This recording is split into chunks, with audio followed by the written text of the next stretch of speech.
Uh, Hello. I think we have some people starting to come through. Nicole Findlay here from Reconciliation Victoria. For those of you who are just starting to filter through, thank you very much for taking time out of your busy schedules today to join us. Some of you might be on your lunch break today. So just as we wait for people to come through, please feel free to put in what country you're joining us from today, which nations you're connecting with on a daily basis, traditional owners on your country.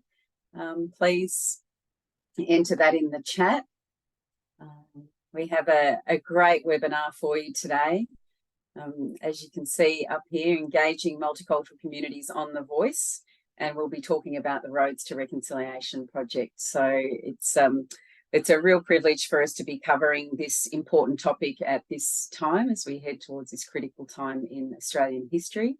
And we'll just wait. We are expecting, we have about 50 to 60 registrations today. So I'll just wait a little bit longer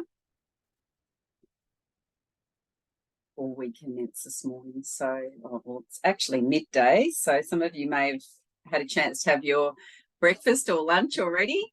I haven't had the the chance to do that yet. It's a very busy time of the year for Reconciliation Victoria as we lead up to the Voice referendum, and we'll be talking quite a bit about this today. Thank you for letting us know where you are. On Bunurong or Wurundjeri country. Excellent, thank you. All right, well, we might kick off today, and thank you again. As we commence, we may have extra people coming in here with us today, but I'd like to just respectfully acknowledge the traditional owners of the countries that we're all meeting on today. Thank you, Mary Ellen, for joining us in from Yorta Yorta. I'm meeting with you on the lands of the mighty Wurundjeri Woiwurrung. And I know I have some of my colleagues who are joining us in the background today who are also on Bunurong country today too. So we'd like to respectfully acknowledge all traditional owners from across Victoria. We'd also like to recognise their continuing connection to lands, waters, skies and community. We'd also like to pay our respects to elders past and present who carry the memories, traditions, cultures and aspirations of First Peoples, and who have been forging the path ahead for emerging leaders. All the work that Reconciliation does is in partnership with First Peoples. We are strongly committed to self-determination and to see voice, truth and treaties embedded into the Victorian landscape, and to have truth and justice right at the heart of everything we do. So thank you for all the local councils who are joining us from across Victoria today. Many of you will be having strong engagement with your traditional owners at the moment and all First Peoples in your municipalities. So again, a real privilege to be coming together at this time. And for many of you who may have joined us on previous Maggolee workshops or webinars, we're just looking forward to being able to provide you with regular updates. And this is our opportunity to keep coming together and keep conversations flowing as we head towards the Voice referendum to take place on October 14th.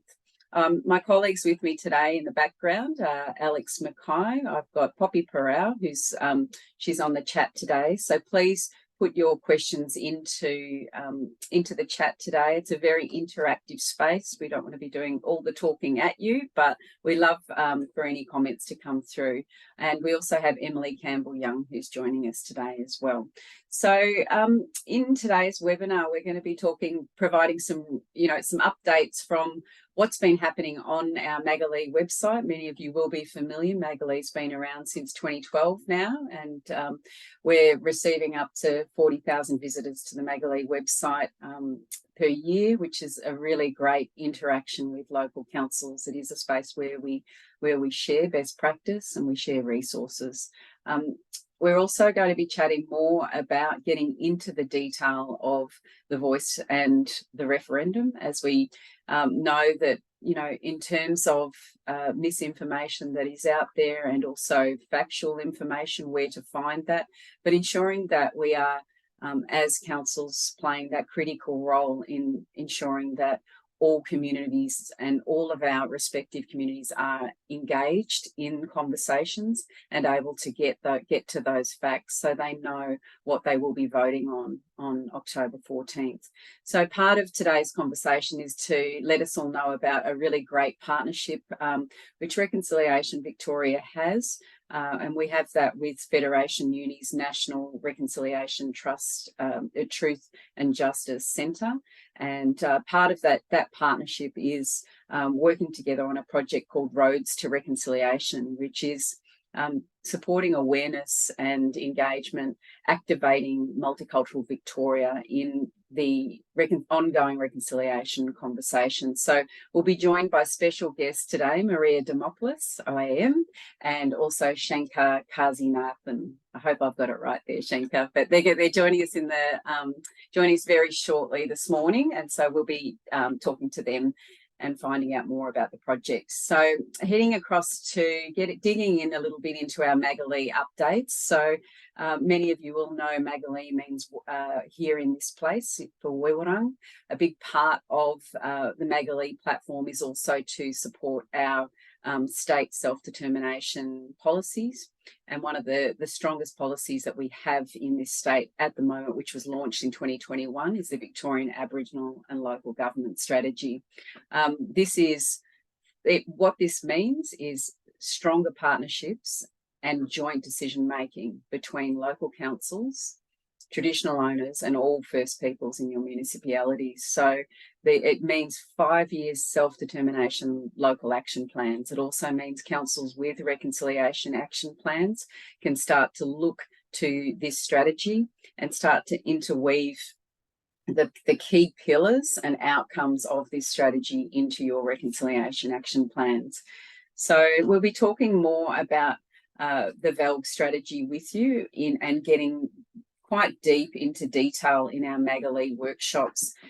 Thank you to the councils who've been coming along to our Maggolee workshops. We held our last one at Knox City Council on last Friday, and we had about 30 council members join us, and it was a really terrific outcome. And then prior to that, we had one up at Halls Gap in Garryword, and that was co-hosted with Northern Grampian Shire. If you would like to have a Maggolee workshop in in your council, please reach out to us and let us know. We'd love it if you could co-host one. But just being able to see the diversity of strategies, reconciliation strategies that councils are working on, and Maggolee really gives us that opportunity, those Maggolee workshops, to start really deep diving into those conversations. So we'll head on to a little bit more about what's happening on Maggolee, just some updates that you might not have noticed. That we've been putting up some great new resources to support your understanding of the content that is in the VELG strategy. So very specifically talking about Victorian Aboriginal traditional owner boundaries and what that looks like in terms of putting our local government areas and our local councils on top of multiple traditional owner boundaries and understanding Aboriginal community networks. We're really deep diving into providing anti-racism resources as well. Have a look on Maggolee at those resources. One of our key observations that we've historically seen in the journey of reconciliation action plans is that anti-racism strategies are probably the Achilles heel, the weakest leg and the weakest point that we see in many reconciliation action plans, but they are critically and most critically important. We're actually going to be talking more about anti-racism strategies and frameworks today as part of the Roads to Reconciliation project with Shankar and Maria. So we'll talk about that in more detail. We're also really wanting to flesh out, if we're developing 5-year self-determination local action plans in local councils, do we have a strong understanding of what self-determination means for First Peoples? So again, we've tapped into developing a resource there. And we're also working on increasing the awareness of Victorian Aboriginal gathering places. Some of your councils may have been supporting the development of an Aboriginal gathering place. We know that there are 17 Aboriginal gathering places across Victoria out of 79 local council areas. We think that's a very specific gap and opportunity for councils to actually be able to potentially facilitate or support gathering places in your area. If we are talking about supporting self-determination for First Peoples, one thing we know about the Aboriginal gathering place model is it absolutely supports and facilitates self-determination, cultural connection, cultural revitalisation. So we absolutely, we're focusing on gathering places. So there's a key resource on Maggolee there, and also about how to support treaty advancement in Victoria. So many of you will know that treaty negotiations between the state are likely to progress later this year, progress even further beyond the voice referendum. So staying up to date and in tune with what's happening there, particularly with the First Peoples Assembly. So there's resources, a brand new resource that's just been uploaded on Maggolee around that content as well. We'll go to our next, just keeping mindful of time today. Around the VELGs, many of you may not know that one of the key things with the strategy was to introduce a Victorian Aboriginal and local government strategic working group, which would be made up of First Peoples to enable a cultural lens and some accountability across the strategy, and also to provide a platform for local councils to engage with, I guess, a strategic working group that is overseeing and looking at the outcomes and progress that is happening with the strategy. So Reconciliation Victoria has had the privilege of, we are providing the Secretariat support role for this strategic working group. And as part of our Secretariat role, we've been able to work and have some provide visibility of the key functions of this strategic working group. Councils are not obligated to do any mandatory reporting to this strategic working group, but they will certainly be a platform for you to engage with. And we would love, through the lens of our Maggolee workshops and webinars, to be able to communicate information to the strategic working group on your behalf too. So please engage with us about this strategic working group. Importantly, around the key functions of the working group, as I said, it is made up of First Peoples leaders, community leaders in the strategic working group, as well as the peak state local government peak groups, which includes MAV, LG Pro, VLGA, and also Local Government Victoria. So the key functions are here on the screen as far as your the advice that they will be able to provide. There will be a mechanism for the Aboriginal community to have a direct say and input on priorities, implementation and evaluation of the VELGs, and they'll also be guiding that implementation, monitoring and evaluation. One critical addition to their function is providing that cultural support and being able to support local governments to build capacity with VELGs process, practices and principles. So exciting to have some real accountability there, and the inclusion and collaboration between First Peoples leaders who have also been architects over the strategy, as well as bringing the peak local government authorities into that forum as well. So we're very excited about that. So keep in touch with us about this. Heading on to Maggolee, other updates. You may have noticed that we have a dedicated voice to Parliament page on Maggolee. And we've also just recently, hats off to my team member Poppy, who's been working furiously on trying to update this page. We'd love your feedback. Just continue to provide us with feedback about the page. At the moment, the space is moving very quickly and content is moving very quickly. So we're trying to keep up to date as much as we can and provide you with the most up-to-date information. But there's events in there, there's resources, all information that you might be looking for. and to engage your staff, so your colleagues, as well as your constituents. So just keep an eye out on that dedicated page. We'll go to our next slide. Thanks, Poppy. And excitingly, this is very, very hot off the press.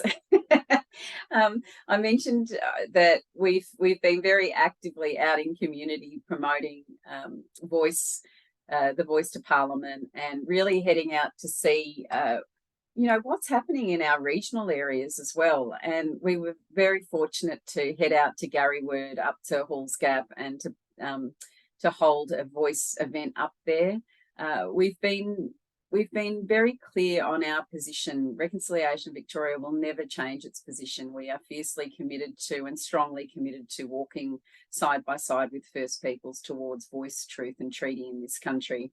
But when we head out to our gatherings, we're providing a very, very safe place and safe space for all views and opinions and conversations to take place around the voice.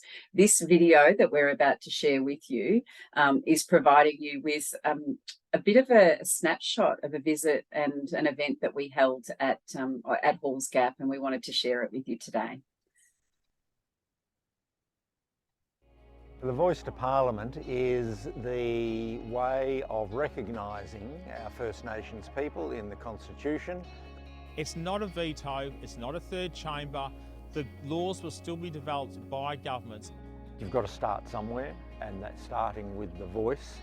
All views are very welcome here. It's important that we are able to have open and safe conversations.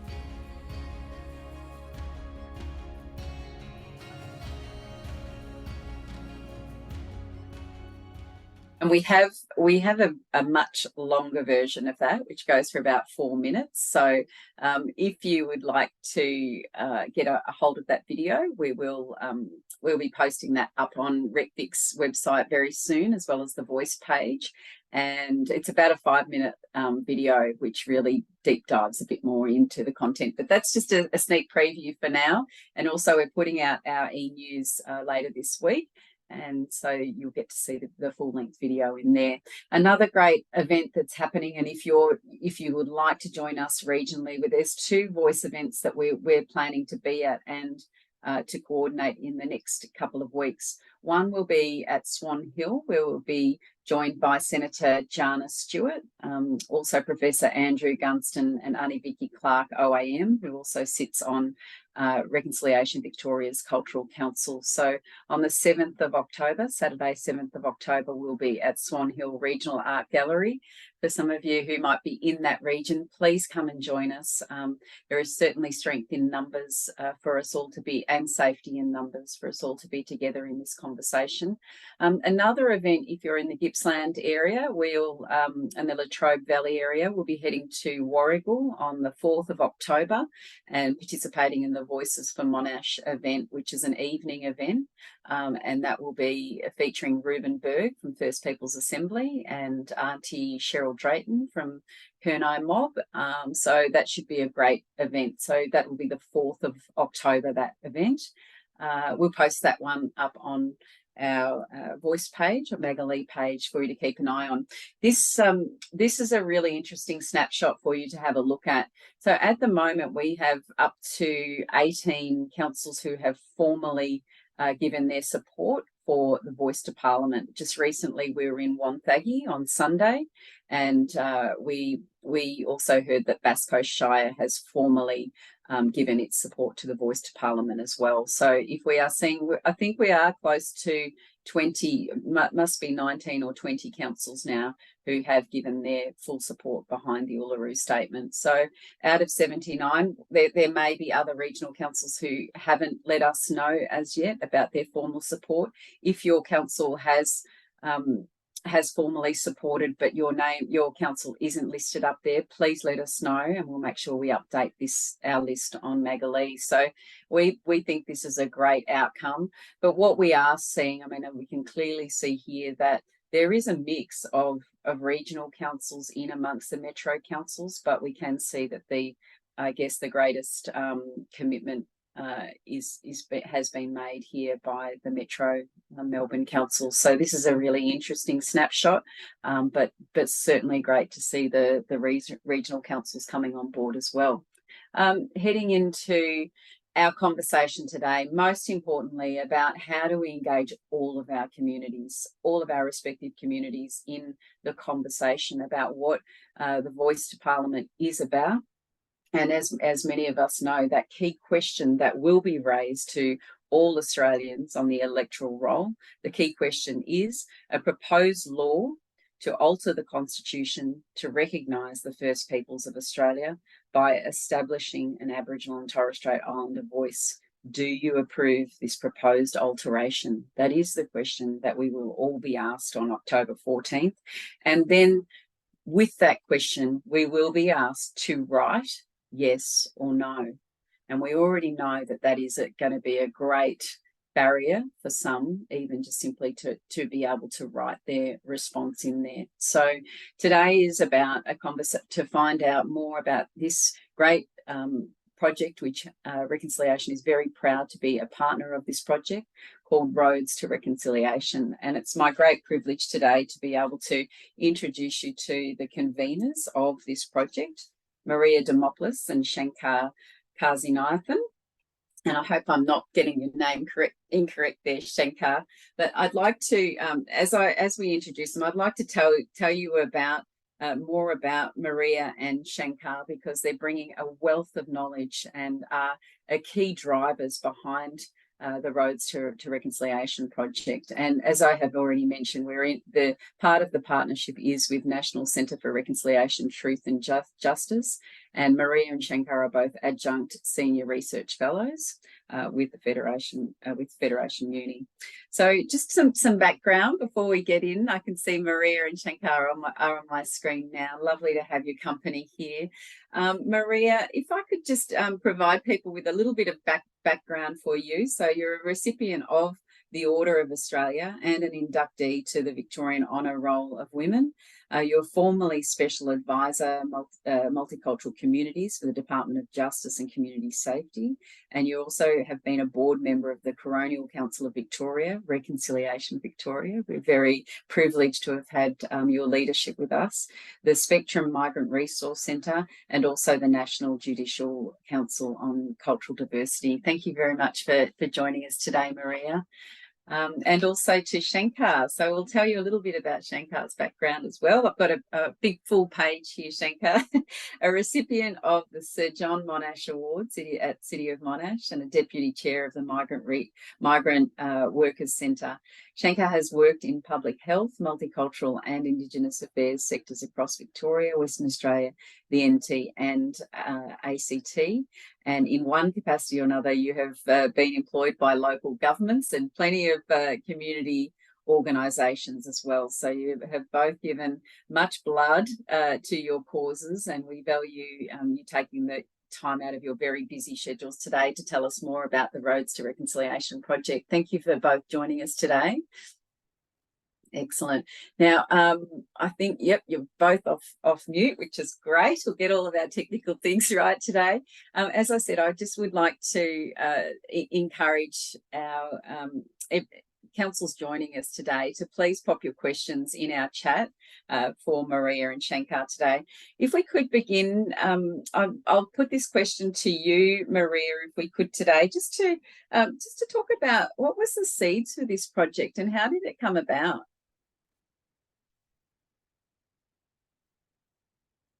Can't hear. Sorry, Maria, I can't hear you at my end. Are we getting? Just check on. Shankar, can we check your sound? Yeah, can you hear me? Yes, we can hear you. Not sure why we're not getting sound at the moment, Maria. I might throw this question to Shankar for the moment, and we'll try and figure out what the tech issue is at our end. Shankar. Yeah, thanks, Nicole, and thank you so much to Reconciliation Victoria for inviting Maria and myself to join this really important group. The Maggolee group is an important partner for our project that we'll unpack. But I guess the question about where the seeds came from, well, I might speak for myself and then invite Maria to chime in. But both of us have been working in the reconciliation movement in one shape or another throughout our entire lives. My career started with local government many moons ago in a place called Manningham in the southeastern suburbs, not far from where I'm actually today. And working in the context of multicultural policy development. But where I think that I really grew was when I got a chance to work closely with Aboriginal communities in the Kimberley and the Northern Territory. And particularly in the Northern Territory, I had an opportunity to see new and emerging communities living and learning alongside First Nations communities in the NT. And there's been a fascination in a question that's been put to me around where and what are the touch points for our new and emerging communities to be able to learn about and lean into their part in reconciliation conversation.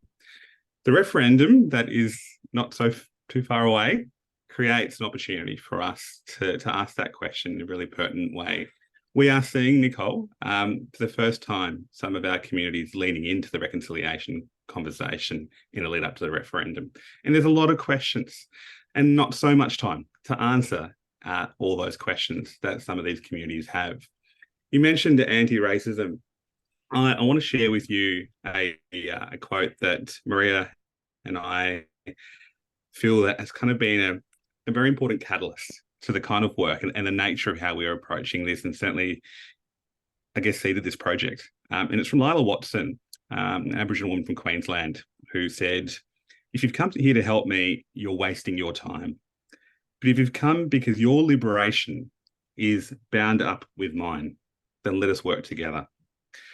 The workshops that we're planning to deliver and the conversations that we are leaning into will be centred around that question of opportunities for new and emerging communities to consider their sense of belonging, their place in their local government areas, alongside this broader and more ongoing question around reconciliation across Victoria.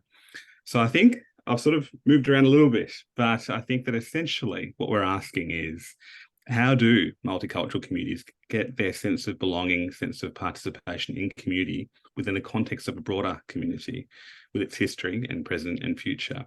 And that's, I suppose, the seeds of roads to reconciliation. I don't know if Maria's now able to lean in, but we'll check in. No, unfortunately. That's okay. Maria, might be worth just sort of logging out and then logging back in, seeing if that old chestnut works. I will just, the question that I'll raise and I'll post on Shankar, do you think that there's enough information really out there at the moment for multicultural communities to access, or do you think the signposting could be quite poor and needing, and that could be an issue? Yeah, it's a really great question. I think there's been certainly a number of resources that have been invested in translating materials. There has been a lot of resources invested in place-based conversations from local church groups, language centres, working with peak bodies like the ECCV, the Ethnic Community Council Victoria, and other sort of settlement service providers. There has been a lot of that work that has been happening over the last few months. I think that what we're really interested in is that question, Nicole, that is obviously the next couple of weeks are really important. But what happens after the 14th of October?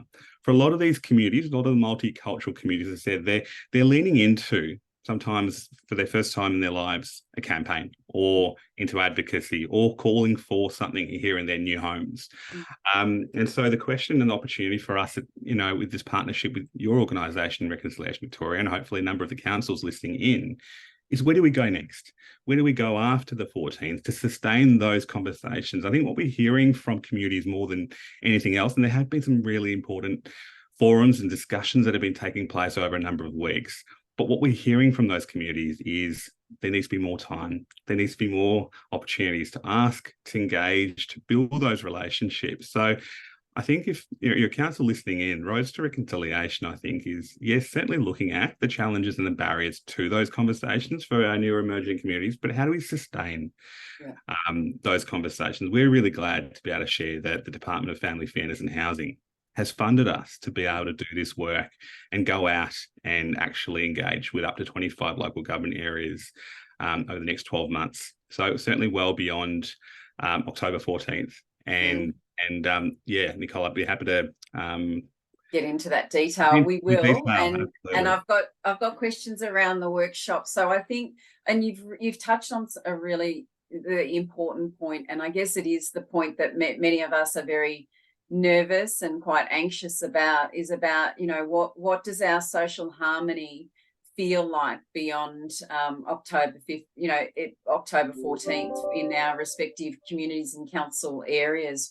What is many of the councils that you will have worked with, they will have multicultural portfolios and dedicated workers in those areas. And I guess, you know, we will be looking for specific projects like this and wanting to know how do we you know, create and maintain that social harmony with alongside our First Nations and traditional owners in our respective council areas. And I think this is really timely that this project has been funded by the state, and we're really pleased to be able to partner alongside you here. But I really would like to get into the detail about those workshops. So if we do have councils who are tuned in with us today and would like to, you've got that funding to deliver workshops. So let's put some hypotheticals on the table and say, okay,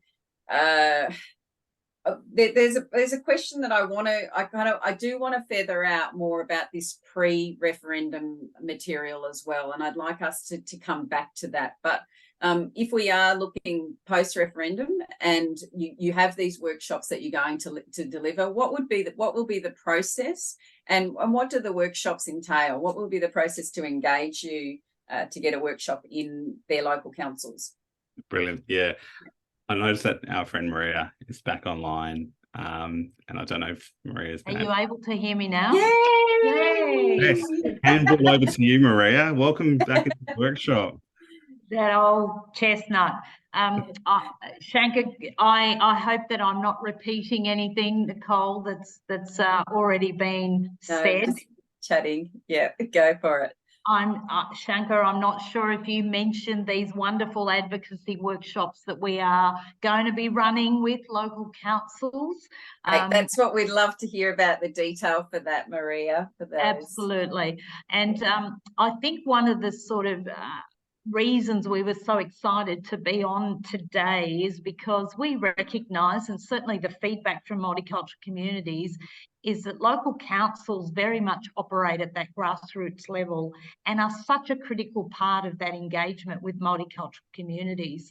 So in terms of the objectives really of these workshops, it's an opportunity to build that longer term capacity together with local councils of issues like advocacy, using truth, justice, reconciliation as the basis for those workshops. We've got a certain framework in place, Shankar, where we are really looking at ways in which those advocacy skill sets can be conveyed in a meaningful way with multicultural communities who often don't get the opportunity. Our emerging leadership in the multicultural communities have so much to offer, and together with local councils, we can really build that knowledge at that local level. And I think that's what's so exciting about the project and its various components.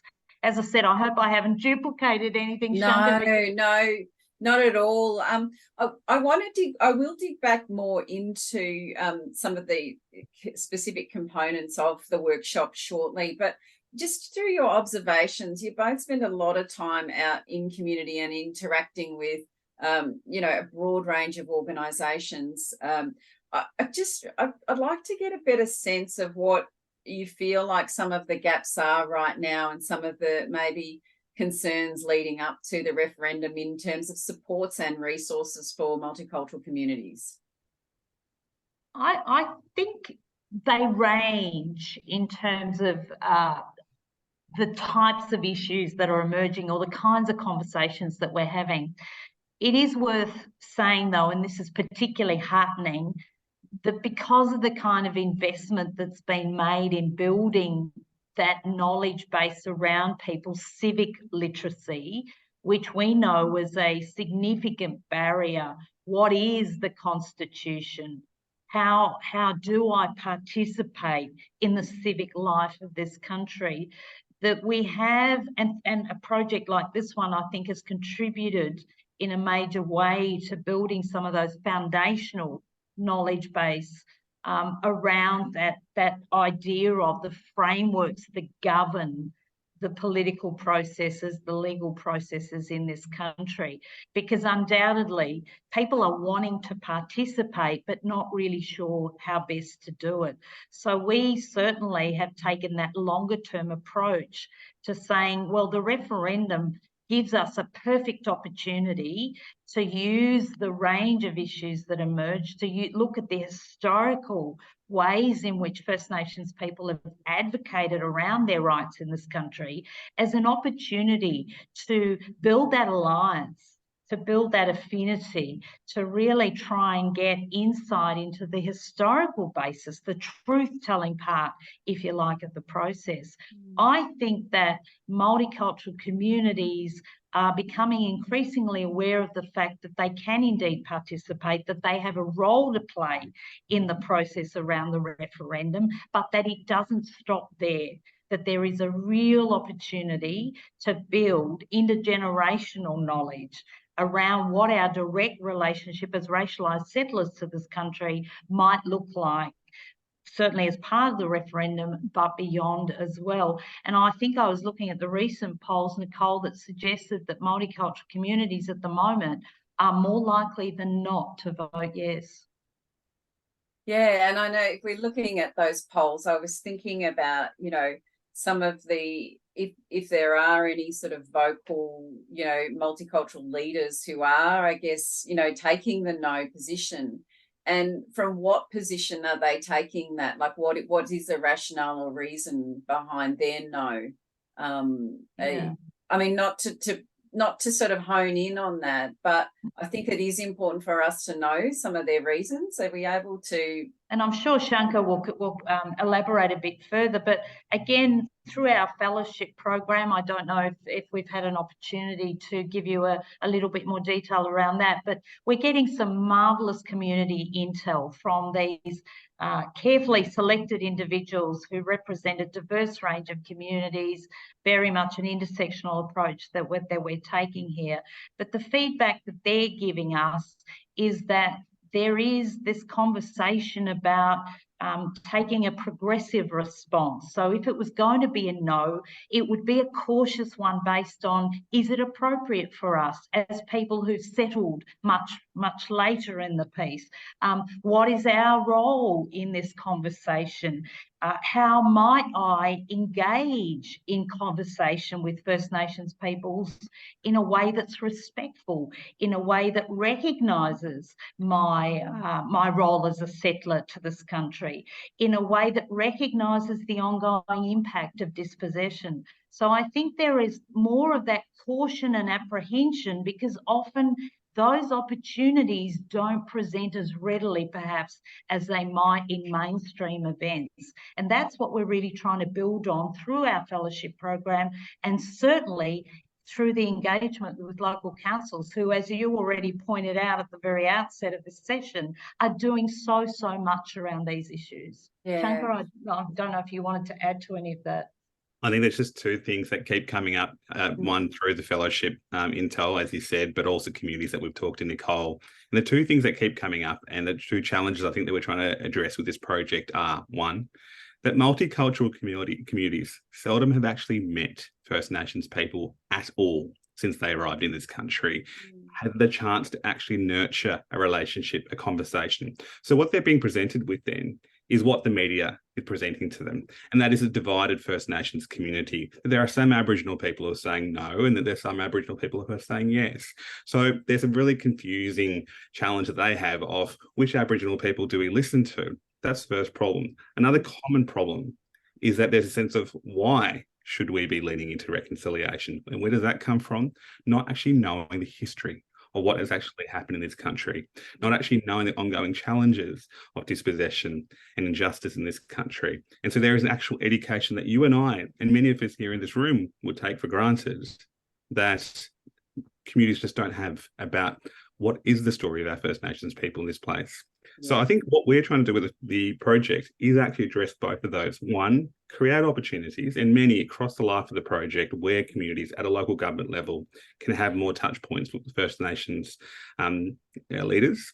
And secondly, how can we actually, through the fellowship project particularly, look at truth telling, look at reconciliation, look at justice. Our next fellowship workshop in November is going to be in the heart of the York Justice Commission, quite literally in the hearing room with Sue-Ann Hunter. Very powerful. So these are, I guess, some of the ways in which we're trying to grapple with some of these problems. And I think that's a great point, and being able to host your meeting in at York Justice Commission in there. Many of our councils joining us today will know that York Justice Commission has just released its most recent second interim report, but they'll also be aware that at the moment, in terms of where the truth-telling process is in Victoria, all Victorians, including First Nations, but are able to contribute to the truth-telling process right now. And I think it's sort of, kind of, I guess we're talking about new communities, but there are also, old emerging migrant communities that will have their own truth-telling stories to contribute to that process. So I think it's very timely that you're introducing them and taking them to, because beyond the referendum, the truth telling is going to be part of the fabric of Victoria as we head towards treaty and healing. So I guess that's hats off to you there. I want to come back to the fellowship program, because a part of the Roads to Reconciliation project is to have the fellows that you've got the program fellows that are coming, the community fellows, and we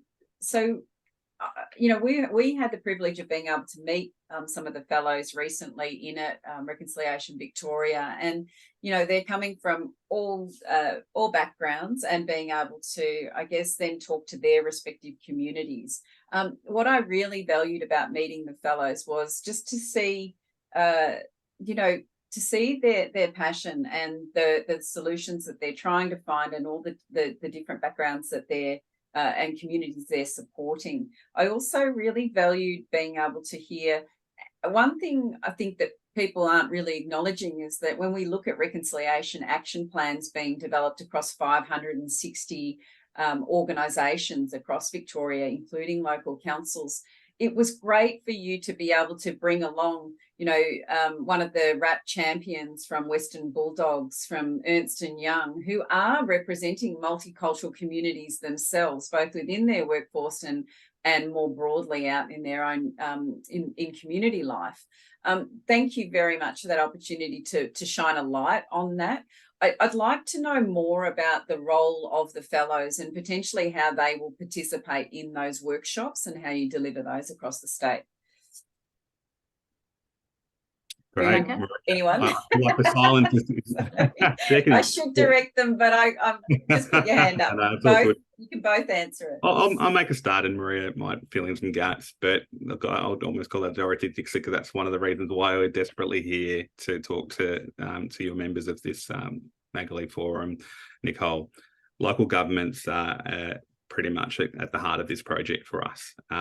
We have got a agenda with the department where we will reach out to 25 local government areas, working with councils to host a series of workshops. There's the workshops that Maria spoke to categorically around the sort of the advocacy building. Example of that is on the 25th of October, Nillumbik Shire is the first cab off the rank to gift us their leadership program candidates who are going to be going through this first workshop with Maria and myself. There is other series of workshops that will be curated by our fellowship recipients right across the state. What does that look like? So the fellowship recipients project is to design a couple of events across the same or multiple local government areas, working in with an ethnic council or working in with council directly to co-design it with them. And that's a conversation based on what they've taken away from their fellowship journey. So looking at truth, looking at justice, looking at reconciliation, having a conversation and whatever form that might take. Is it going to be an exhibition? Is it going to be a interview with someone? Is it going to be a discussion. What does that look like? How many people are going to attend, and how? And so our hope is that there would be councils listening in today going, we're interested in that conversation, or we're not necessarily going to commit to anything, but we're interested to see what this could look like. And our fellowship recipients have been resourced, have been given budgets, will be supported by us to develop and curate those sessions. So I guess, yeah, the difference between the two streams is you've got one, which is a sort of, I guess, a masterclass in advocacy in the way that Maria sort of spoke to it. And that's on offer to councils too. But the other half is this community fellowship recipient led conversations, which is them leading the project, but open to co-designing it with local governments and certainly the communities in which there's going to be working as well. Maria, did you want to add anything to that? And to also say that they broadly represent a number of communities, both new and emerging, but also more established communities. And I think that was an important part of recognising that we wanted to have a fairly broad reach in terms of that community engagement. And so rural, regional, urban, all of these geographical locations have been taken into account. And one of the things that research and practice continues to really highlight to us is that when people are resourced from within communities, they have an extensive understanding of how communities build literacy around various factors in their settlement process. So the expectation is that our fellows have a certain degree of credibility and respect within their respective communities, and so will be able to play that vital role in reaching out to their own constituent groups. But we are encouraging them to do it in partnership with other local networks, whether it's council or other organisations and services. And this is all part of, I think, recognising that the way that grassroots campaigns operate often means that we're able to develop these longer-term sustainable change processes. And that's what's so exciting about it. It's not a one-off in our view. It's actually about sustaining longer-term conversations and dialogues across a range of different communities in a range of different locations. Yeah, excellent. Thank you, Maria, and thank you, Shankar. We are going to open up the conversation a little bit further with people joining us today, and just invite questions as well from the audience. Whilst we're inviting the questions, I just wanted to share, you provided this really amazing booklet to me prior to our conversation today. And if, with your permission, it would be great if we could share this more broadly, this resource, with the local councils joining us. And for those of the councils that haven't been able to, that have registered today and weren't able to turn up, we can still distribute it to them. One thing we touched on earlier in today's webinar was around the need to strengthen, and I guess that as we head post-referendum, about maintaining that social harmony. One thing we have seen that's been so stark to us in the media, online media, some of the safety for First Nations, our community members have been communicating the stresses that they've been under, one in community and in their workplaces. And we've talked about the anti-racism strategies that are within reconciliation action plans. They've always been bedded in there. One thing that is within this resource, you've provided a really clear explanation about the anti-racism framework, which the Roads to Reconciliation, its approach is driven by this framework. And I think there'd be so much value in being able to bring together the framework that you're using within the Roads to Reconciliation project with councils' reconciliation action plans or their VALG strategies as well.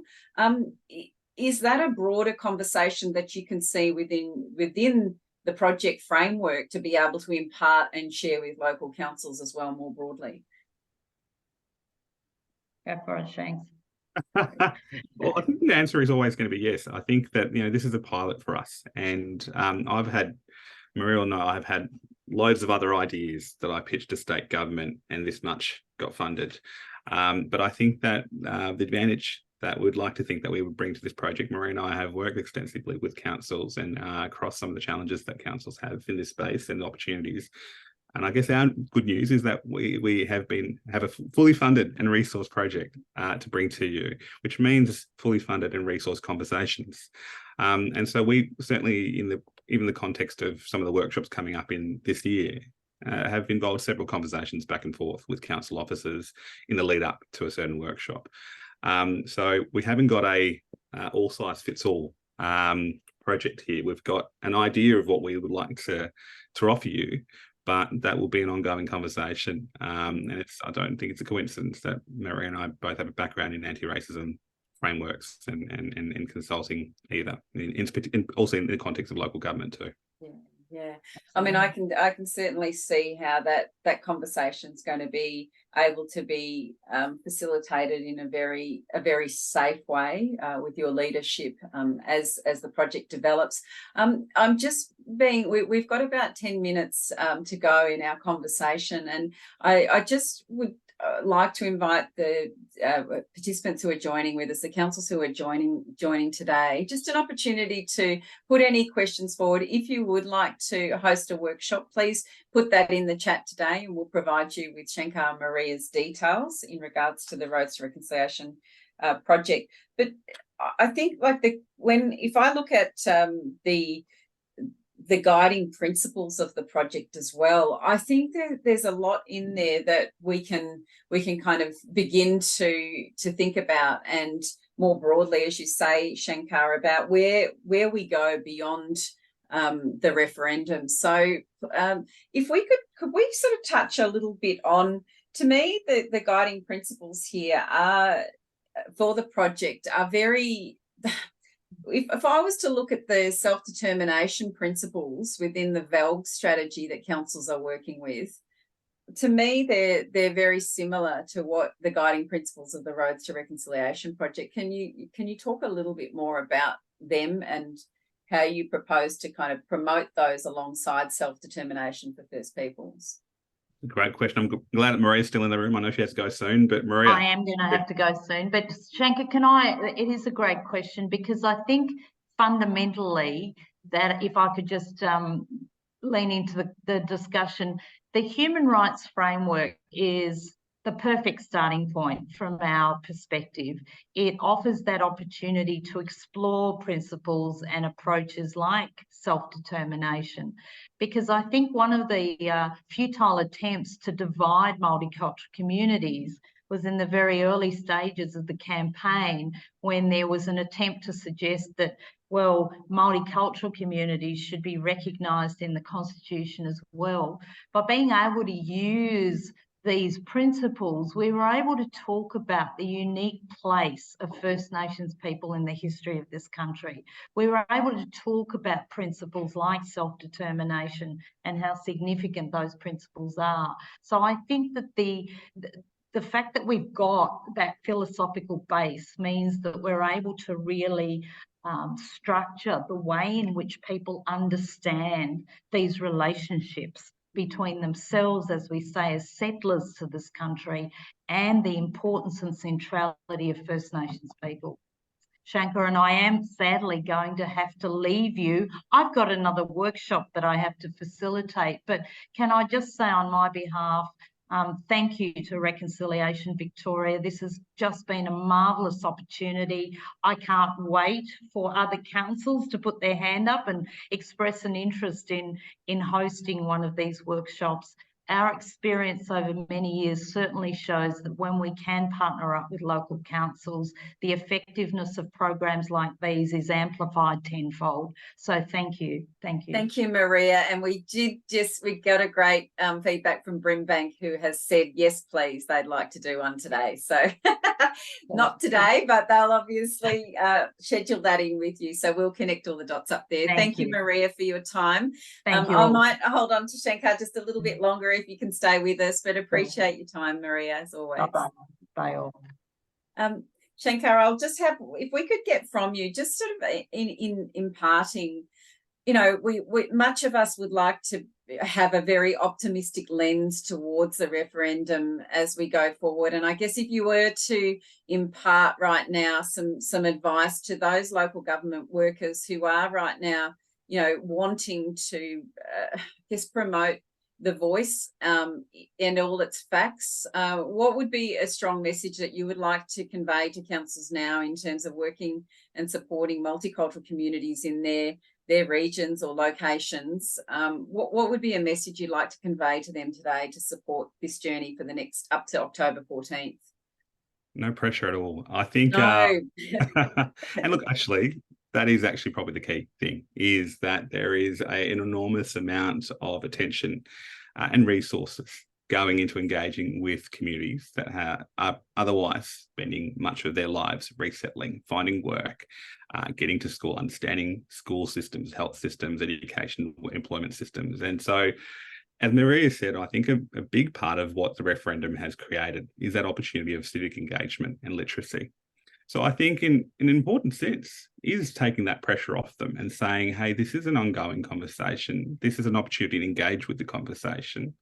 What can we do to remove barriers for you to engage with this conversation? So some councils have got resources around, translated materials or meeting communities where they're at. You know, what and how do you need? What ways do you need to connect with Reconciliation Victoria, for example? You know, or did you know that there is a local reconciliation support group that you can engage with, or a network? Or, hey, this is Road to Reconciliation project happening. Would your community like to engage with this? I think so. There's that sort of myriad of pathways of engagement and being able to give communities that sense of self-determining for them. How are they going to actually engage with what they need to know or could know? And that there is no pressure to do so. I think there is just recently attended a forum on the weekend and tension broke out because a lot of people are feeling pressure, and they're feeling also that pressure of being ostracized if they don't immediately jump on one side or another. And I guess that's just also sometimes the state of being for a lot of migrant refugee communities is a state of stress and anxiety about all things new. So councils can lean in and say that this is the conversations that's happening. These are the different ways in which you can engage with it. And what can we do to help you access or engage with it better? There is probably nothing outside of that. I think that they're already probably getting a lot of heat and interest from their fellow community members. And I think ultimately in the interests of long-term sustained reconciliation work, what we're finding is that those communities, those members that voluntarily opt in and engage with the conversation, if they feel safe and they feel interested, they will continue. And that's ultimately, I think, what we really need beyond October 14 is keep growing the movement and keeping the movement. Well said. Thank you, Shankar.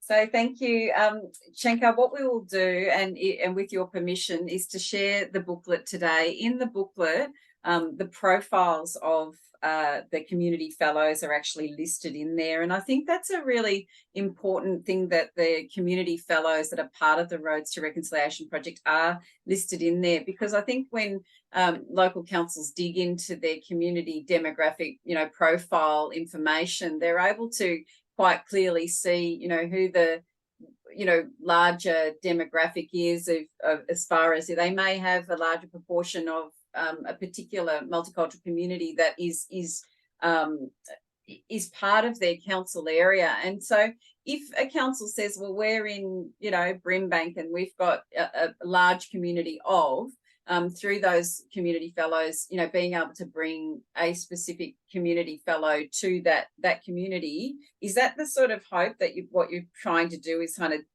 dig down to that and make sure that the appropriate fellow is in those workshops? And my understanding is you'll also have traditional owners in that space, or a First Peoples representative in your workshops as well? Yeah, so it's a combination. So some of our community fellowship recipient-led projects.